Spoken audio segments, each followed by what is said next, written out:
Sean todos muy bendecidos esta mañana. Que la paz de Dios venga sobre sus vidas y los corazones de piedra sean tocados por su amor para que puedan tener entendimiento desde el Espíritu. Les saluda Jenny con una palabra para el Espíritu hoy 9 de noviembre. El devocional nos habla de luchando contra los deseos carnales. Romanos 12:2 de la nueva traducción de la lectura actual nos dice, y no vivan ya como vive todo el mundo, al contrario, cambien de manera de ser y de pensar. Así podrán saber qué es lo que Dios quiere, es decir, todo lo que es bueno, agradable y perfecto. Queremos que esta mañana se conozcan tres principios. El primero, existe el mundo físico y el mundo espiritual. A pesar de que el mundo inmaterial no podemos percibirlo con nuestros sentidos, sí existe. Son dos mundos que coexisten y están conectados el uno con el otro, con una realidad que Dios gobierna sobre ambos. Dios creó el cielo donde reinaba el gozo, la paz y toda su esencia, hasta que un día Satanás se rebeló contra su gobierno y armó un ejército para contender contra él. Entonces, a partir de esa batalla que le ha declarado Satanás a Dios, es que empezamos en el mundo a vivir las consecuencias. Por eso se habla de la existencia de una guerra en el mundo espiritual, de la luz que es Dios contra la oscuridad que es Satanás. Y eso lo pueden consultar en Isaías 14 y en Ezequiel 28. Entonces, como el enemigo es expulsado de los cielos por el Señor, y de esta manera el enemigo es que llega a la tierra, Cristo tiene la misión de venir a sacar a Satanás y de expulsarlo realmente a los infiernos. Eso lo pueden ver en Apocalipsis, en ese libro. Y en medio de esa lucha nosotros vivimos destellos como resultado de la división en acciones como la idolatría, como los problemas. Por eso es importante que ustedes tengan una estrategia, ya que nos guste o no, estamos en medio de una batalla donde debemos tener una estrategia. Esa estrategia debe enseñarnos a qué, a subsistir y a movernos para lograr las victorias. Pero los que no la tengan, ¿qué harán? Se sujetarán a las consecuencias y a las afectaciones. Otro principio es que Dios crea y Satanás falsifica. Dios es verdad y Satanás es mentira. Dios es paz y Satanás es tormenta. Dios es libertad y Satanás es esclavitud. Dios es llenura del Espíritu y Satanás es posesión demoníaca. Entonces, a raíz de estas dos cosas, nosotros tenemos una batalla entre la carne contra el Espíritu, en la cual Dios es Espíritu y el enemigo es quien nos guía a satisfacer la carne. Y tres, hay una cultura del cielo y una cultura del infierno. La del cielo es la que manifiesta el fruto del Espíritu Santo: gozo, paz, paciencia, mansedumbre, bondad, dominio propio, mientras que la del infierno muestra la falta de perdón, el orgullo, la división, el chisme, las mentiras, las lujurias, las lascivias, todo lo que es el pecado de la carne, la fornicación, el adulterio. Entonces, la pregunta es, ¿qué se manifiesta hoy en tu casa? ¿Una cultura del cielo o una cultura del infierno? Cada decisión que tengamos tiene repercusiones en nuestra vida. Trae consigo la cultura del cielo a nuestro hogar, a nuestra familia, al lugar de trabajo. Y del mismo modo, cuando permitamos que la pereza nos gobierne y dejamos de actuar, es cuando permitimos abrir la puerta para que la cultura de los infiernos llegue a nuestra vida. Mire que la Biblia nos demanda esforzarnos y a ser valientes, como cuando el Señor oró y dijo, venga tu reino, hágase tu voluntad aquí en la tierra como en el cielo. Él nos estaba invitando en ese momento a que, a que nosotros evitemos y entendamos que en la tierra se va a vivir en conflicto y nosotros estamos llamados a no entrar en ese tipo de contiendas. Entonces, eso es lo que nosotros tenemos que empezar a tener, establecer paz y dominio propio. Ustedes recuerdan, Pablo narraba que la batalla espiritual se había involucrado en la iglesia de Galacia y estaban viendo los frutos de la contienda entre la cultura del cielo y lo que era la cultura infernal. Él nos daba el fundamento para saber discernir qué era verdadero y qué era falso. En Gálatas 5, 13, 15 la palabra dice, porque vosotros hermanos, a libertad fuisteis llamados, solamente que no uséis la libertad como ocasión para la carne, sino servíos por amor los unos a los otros. Entonces, Pablo habla de que nosotros somos libres y debemos quitar toda mentira que el enemigo haya sembrado durante estos años en nuestra vida. Entre ellas, que no podemos salir de la pornografía, de un problema sexual, del adulterio, todo lo que lleva a que no puedo salir de esta depresión, que es que la identidad la tengo distorsionada, cualquier otro problema. Quiero que sepan que ustedes son libres, aunque no lo sientan, aunque no lo vean. La palabra de Dios es verdad y se va a cumplir en nuestra vida. ¿Por qué? Porque ya somos libres. Esto se puede explicar sencillamente, mire, imaginémonos que estamos en un cuarto encerrados con llave. Cristo abrió ese cuarto y rompió. Imaginémonos que estamos en un cuarto encerrados con llave por dentro. Entonces, si Cristo abre ese cuarto y rompe esa puerta, pues en ese momento ya somos libres porque la puerta está abierta. Pero nos toca a nosotros qué hacer, movernos en lo natural, ponernos de pie y salir del cuarto para empezar a experimentar la verdadera libertad y la plenitud de quien nos liberó, que es Cristo. Entonces, lo anterior es sencillamente saber que es una decisión, que toda nuestra esencia nos va a traer miedo y nos va a decir que es una mentira, porque estamos acostumbrados a dejar que sea nuestra carne la que dirija nuestra vida y no nuestro espíritu. Pero el deseo de Dios siempre es y será la libertad de sus hijos.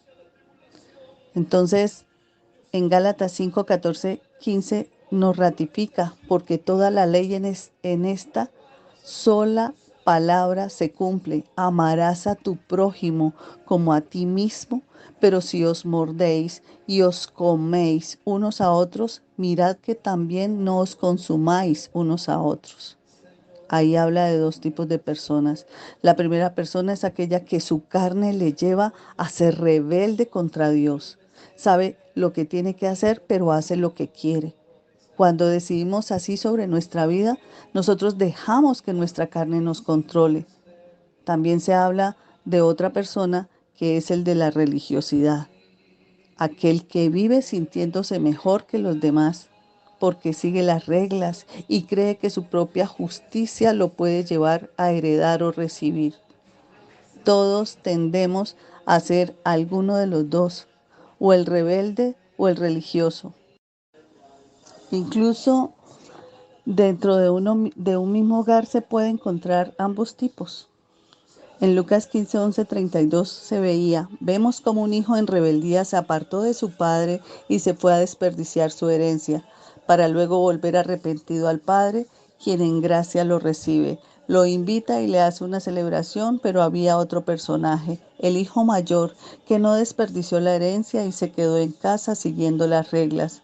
El que cuando vio a su hermano entrar se enojó y le dijo a su papá todo lo que él hizo y le preguntó por qué se estaba celebrando a su hermano que hizo todo mal y no a él que hizo todo bien.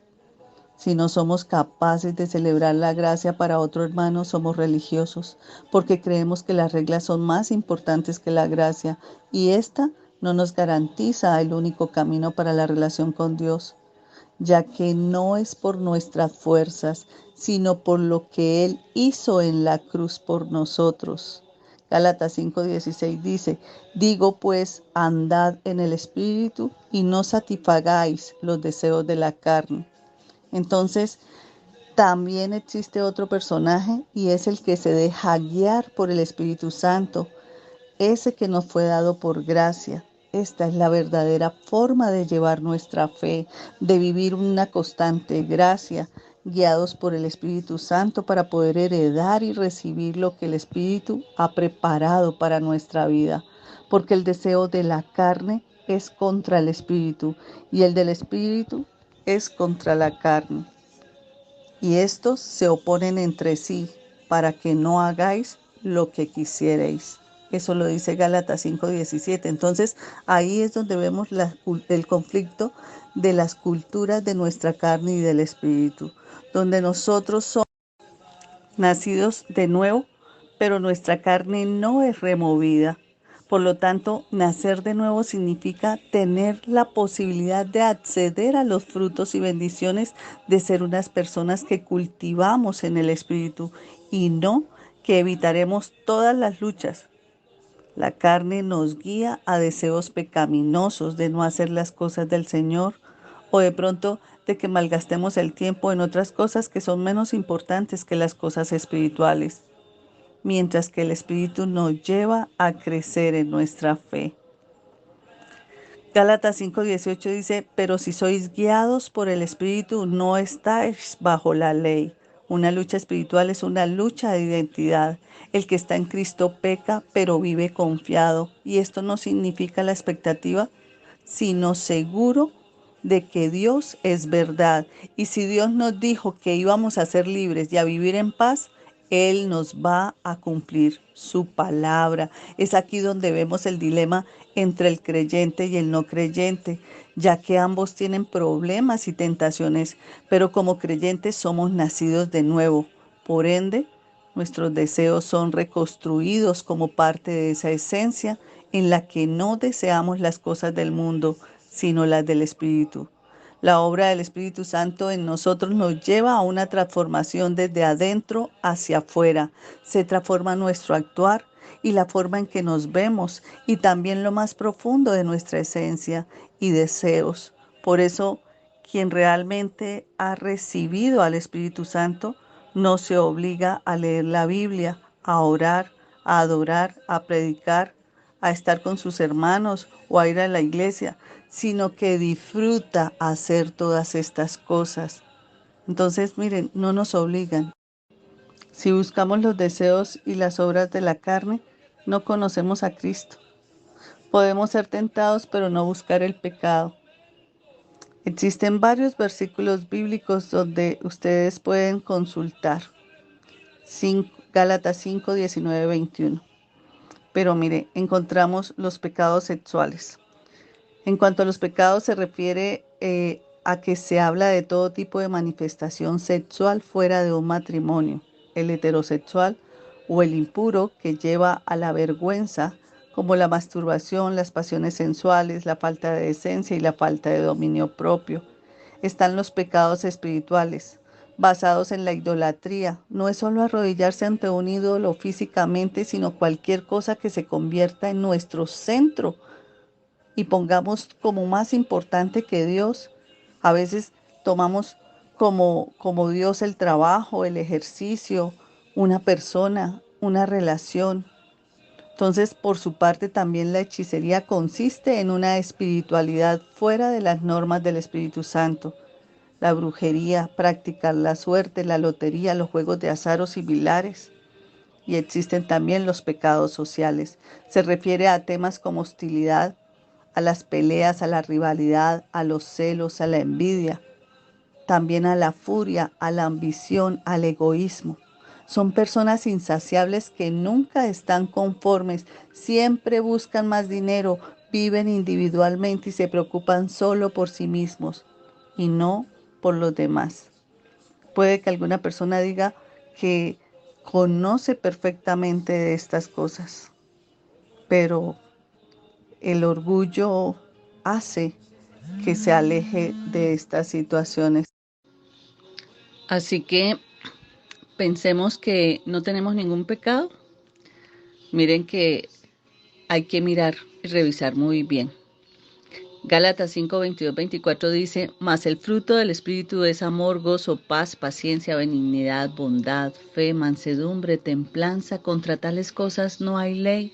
Pero los que son de Cristo han crucificado la carne con sus pasiones y deseos.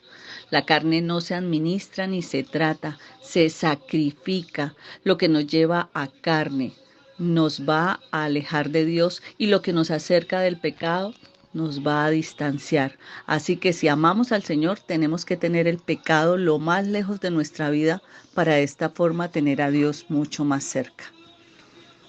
Oramos. Gracias, Señor, te damos, amado Padre, porque tú eres el ayer, el hoy y el de siempre. Ayúdanos a ser personas que busquen de tu palabra para que ésta sea como lámpara a nuestros pies en el caminar, que ninguna oscuridad de este mundo nos desvíe de tu verdad. Concédenos el renovar cada día nuestra forma de pensar para vivir como un hijo tuyo. Reconocemos que hemos sido inseguros, imperfectos, torpes para actuar, para corregir, para dar.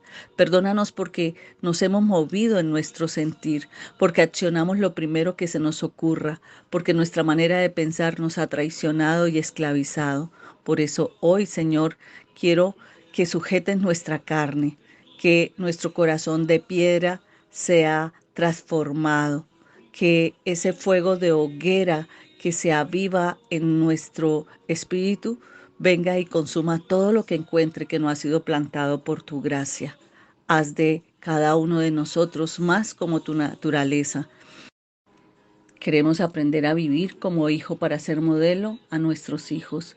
Gracias porque en ti está puesta toda nuestra confianza y nos recuerdas que no habrá relación exitosa en nuestras vidas si primero no tenemos una buena relación contigo. En el nombre del Padre, del Hijo y del Espíritu Santo. Les invito a que compartan esta palabra, esta enseñanza para aquellos que viven en la lucha contra la carne, para que aquellos que no reconocen que el Espíritu debe ser al cual nos sujetemos. Bendiciones.